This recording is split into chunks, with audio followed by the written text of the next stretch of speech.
କାଲି ଦିନଟା ପୁରା ବେକାର ହେଇଗଲା। ଓଲାର କିଛି ବୁକିଂ ନାହିଁ। ଟୋଟାଲ 180 ଟଙ୍କା ଇନକମ୍ ହେଇଛି। ଆଉ ଏମିତିରେ ରାପିଡୋଟା ମୋ ମୋବାଇଲରେ ଖୋଲୁନି କ'ଣ ପାଇଁ ଡିଭାଇସ୍ ପ୍ରୋବ୍ଲେମ୍ ହେଉଛି।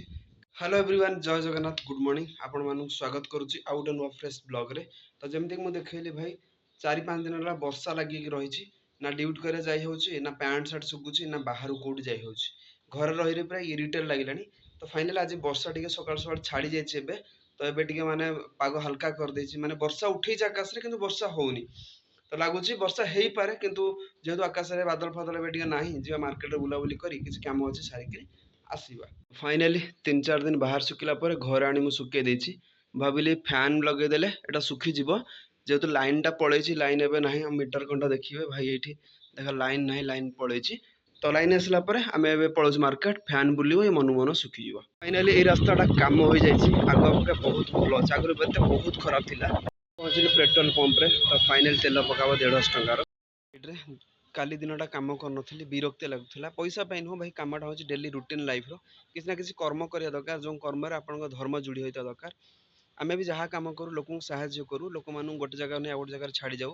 ତା ବଦଳରେ ଲୋକ ଆମକୁ କିଛି ପଇସା ଦିଅନ୍ତି। ଆମେ ଗୋଟେ ଧର୍ମ କାମ କରୁ, ଯଦି ଲୋକ ତାଙ୍କ ମାନେ ସେମାନେ ସାହାଯ୍ୟ ପାଆନ୍ତି, ଆମେ ବି ଖୁସି ହୋଇଯାଉ।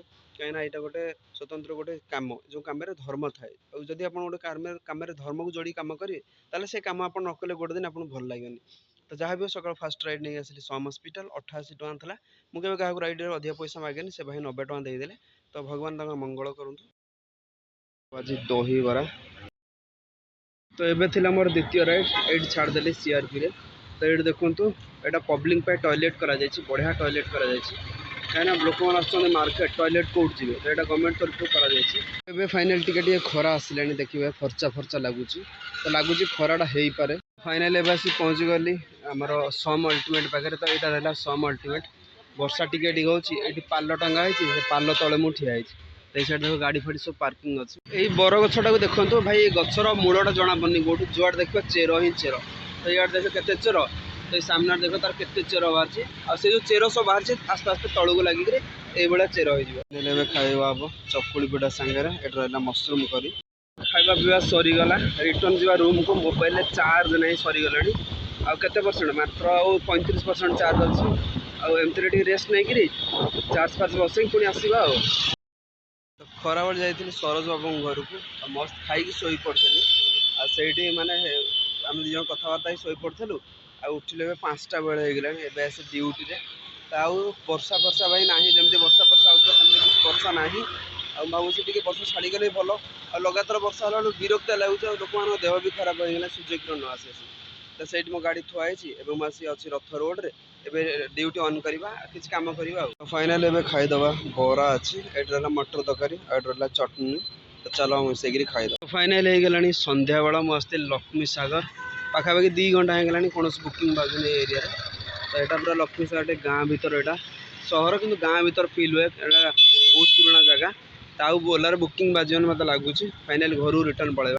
ଗାଡ଼ିଟା ପୁରା ଅସନା ହେଇଯାଇଛି ଭାଇ। ପୁରା କାଦୁଅ ମାଦୁଅ ପୁରା ନଷ୍ଟ ହେଇଛି। ତାକୁ ସଫା କରିବାକୁ ପଡ଼ିବ ଆଜି। କାଲି ଦିନଟା ପୁରା ବେକାର ହେଇଗଲା। ଓଲାର କିଛି ବୁକିଂ ନାହିଁ। ଟୋଟାଲ 180 ଟଙ୍କା ଇନକମ୍ ହେଇଛି।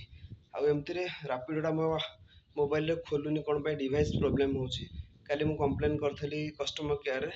ତ ସେମାନେ କହିଲେ ଦେଖିବା କ'ଣ ଡିଭାଇସ୍ର ସେଟିଂ ଫେଟିଂ ସେମାନଙ୍କୁ କରିଥିଲେ। ତଥାପି ଏପର୍ଯ୍ୟନ୍ତ ଓପନ୍ ହେଇନି। ଏବେ ସକାଳୁ ଟ୍ରାଏ କରିଥିଲି। ଆଉ କାହିଁକିନା ସେମାନେ କହିଥିଲେ 4 ଘଣ୍ଟା ପରେ ଆପଣଙ୍କର ହେଇଯିବ, ଆମେ ସେଟିଂ କରିଛୁ। ତଥାପି ଏପର୍ଯ୍ୟନ୍ତ ହେଇନି। ତ ବହୁତ ଅସୁବିଧା। ରାପିଡ୍ ନହେଲେ ଓଲାର ସେମିତି କିଛି ବୁକିଂ ଆସୁନି। ବହୁତ ହଇରାଣ ହେବାକୁ ପଡ଼ୁଛି। ତ ଫାଇନାଲି କାଲି ରାତିରେ ଯେଉଁ ବର୍ଷା ହେଲା, ପୁରା ରୁମ୍ ପଳେଇ ଆସିଲି। ଭାଇ 2 ଦିନ ବର୍ଷା ହେଇ ସମସ୍ତଙ୍କୁ ଘର ଫେର ଥଣ୍ଡା ଜ୍ୱର ଆଉ ଏମିତି ଆସିଛି। ବୋଉ ବି ଆସିଛି ଆଜି କଟକ ଆସିଛି। ସକାଳୁ ତା ବ୍ଲଡ଼ ଟେଷ୍ଟ ହେଉଛି। ଭୁବନେଶ୍ୱର ଆସିବ 4ଟା ବେଳେ। ଡକ୍ଟର ଦେଖିବାର ଅଛି, କ'ଣ ତାର ଅସୁବିଧା ଅଛି। ତ ବହୁତ ସାରା ବି କାମ ଅଛି। ତ ଚାଲନ୍ତୁ କାଲିର ବ୍ଲଗ୍ ଏଇଠି ଏଣ୍ଡ କରିବା। ଆଇ ହୋପ୍ ଆପଣମାନଙ୍କୁ ଆଜିର ବ୍ଲଗ୍ ପସନ୍ଦ ଆସିଥିବ। ଯଦି ପସନ୍ଦ ଆସିଥିବ ଲାଇକ୍ କରିଦେବେ। ଚ୍ୟାନେଲ ଯଦି ନୂଆ ସବସ୍କ୍ରାଇବ୍ କରିଦେବେ। ଦେଖା ପୁଣି ଆପଣମାନଙ୍କ ସହିତ ନୂଆ ବ୍ଲଗ୍ସରେ। Thanks for watching my blogs.